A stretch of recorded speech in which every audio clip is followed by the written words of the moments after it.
안녕하세요. 오늘 저희가 함께 살펴볼 자료는 구리 패권 전쟁에 대한 이야기입니다.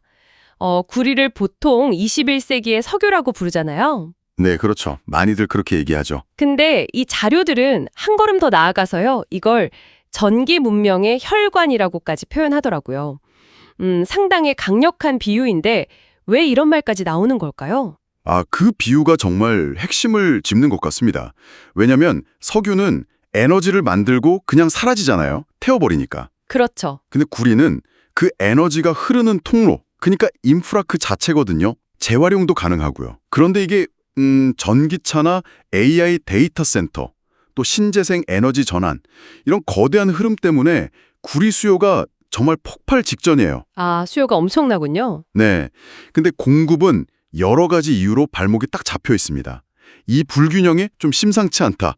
이런 이야기입니다. 그렇군요. 그래서 이 자료들을 보면 중국이 왜 손해까지 봐가면서 정년소 지배력을 키우는지, 또 미국은 왜 갑자기 50%라는 높은 관세를 꺼내 들었는지, 그리고 우리처럼 자원이 부족한 한국은 어떤 입장인지 참 궁금한 게 많아집니다. 네, 복잡하게 얽혀 있죠? 오늘 이 복잡한 구리 이야기 핵심만 뽑아서 명쾌하게 한번 풀어보겠습니다. 자, 그럼 본격적으로 시작해 볼까요? 네. 우선 가장 기본적인 질문부터 시작해보죠. 구리가 왜 이렇게 갑자기 중요해진 건가요? 예전에도 구리는 중요했지만 지금의 의미는 좀 다른 것 같아요. 맞습니다. 이게 양적인 측면, 그리고 질적인 측면 모두에서 변화가 아주 큽니다. 예를 들어 볼게요. 전기차 한 대에 들어가는 구리가요. 예전 내연기관차보다 거의 4배가 많아요. 한 83kg 정도 됩니다. 4배나요? 와. 네. 그리고 AI 데이터 센터 하나에는요.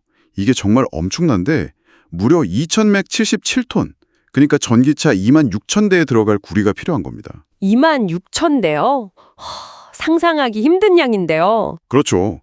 단순히 사용량이 늘어난 걸 넘어서 이제 구리가 없으면 이 전기 문명 자체가 제대로 작동하기 어려운, 뭐랄까 정말 시스템의 혈관 같은 역할을 하게 된 거죠. 혈관 막히면 큰일 나잖아요. 네, 그렇죠. 생명과 직결되죠. 그런 것처럼 구리 공급망에 문제가 생기면 현대 문명 자체가 흔들릴 수 있다. 이런 위기감이 깔려 있는 겁니다. 수요가 그래서 10년 안에 2배? 2035년에 4,900만 톤까지 늘어날 거란 예측도 있던데 공급은 왜 이렇게 더딘 건가요? 그냥 광산을 더 개발하면 되는 거 아닌가 싶기도 한데요. 그게 생각보다 간단치가 않습니다. 구리 광산 하나를 탐사해서 실제 생산까지 하려면 평균적으로 15년에서 20년이 걸려요. 15년이요? 굉장히 오래 걸리네요. 네, 시간도 오래 걸리지만 더 큰 문제는 사실 그 정년 단계입니다. 구리광석에서 순수한 구리를 뽑아내는 과정인데요.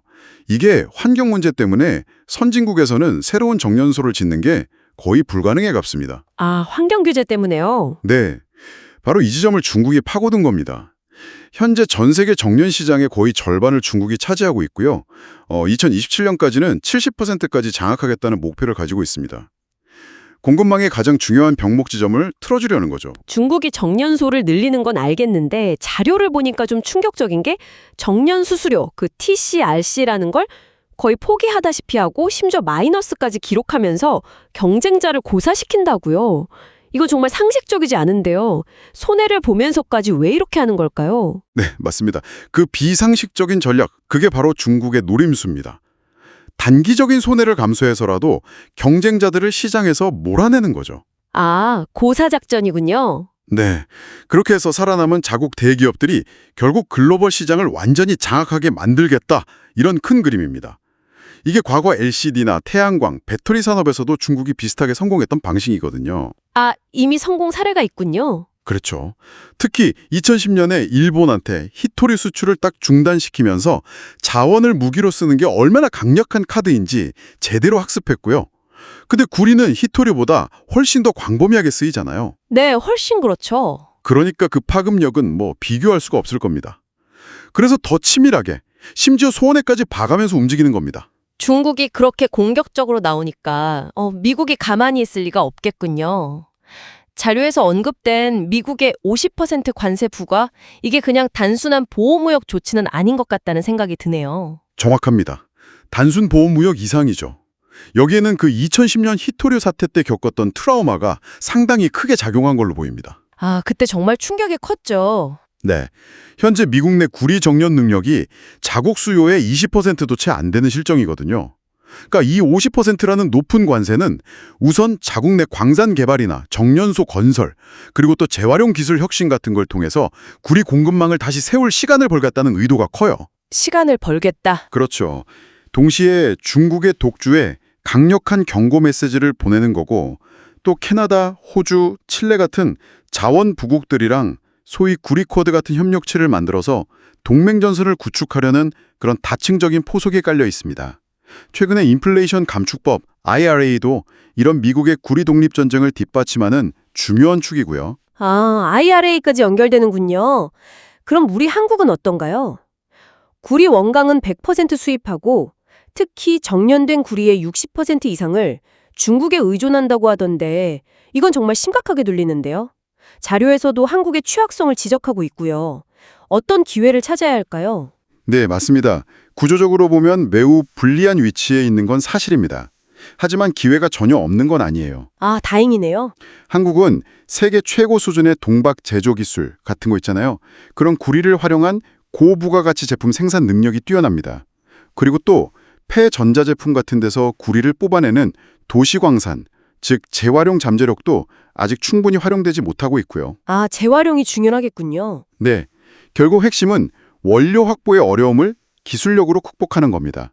그러니까 같은 양의 구리를 쓰더라도 훨씬 더 높은 부가가치를 만들어내는 것, 이게 한국의 생존 전략이 될 수 있습니다. 뭐 구리 1톤으로 3배 가치의 제품을 만든다거나 하는 식으로요. 기술로 승부한다. 듣고 보니 구리를 둘러싼 이 조용한 전쟁이 단순히 산업 경쟁을 넘어서 정말 21세기 기술 패권과 미래 문명의 주도권까지 결정지을 수 있겠다는 생각이 듭니다. 오늘 분석 정말 흥미롭네요. 그렇습니다. 앞으로 한 10년이 굉장히 중요할 겁니다. 과연 중국의 구리 지배 전략이 성공할지, 아니면 미국을 중심으로 한 서방 연대가 효과적인 반격에 성공할지, 그것도 아니면 예상치 못한 기술 혁신이 이 판 자체를 완전히 뒤흔들지 계속 지켜봐야 합니다. 오늘 살펴본 자료들은 마지막으로 우리에게 이런 질문을 던지는 것 같습니다. 우리는 왜 이렇게 구리라는 특정 자원에 깊이 의존하게 되었을까? 그리고 이 의존성에서 과연 벗어나는 것이 가능할까? 아니면 이것이 우리가 추구하는 기술 진보의 어쩔 수 없는 대가일까? 근본적인 질문이네요. 어쩌면 이 전기 문명의 혈관을 누가 통제하느냐, 이 문제를 넘어서 우리 문명 자체의 방향성에 대한 질문일지도 모르겠습니다. 당신은 어떻게 생각하시나요? 이 구리 시대를 넘어설 다음 단계는 과연 무엇일지 함께 고민해 볼 지점인 것 같습니다.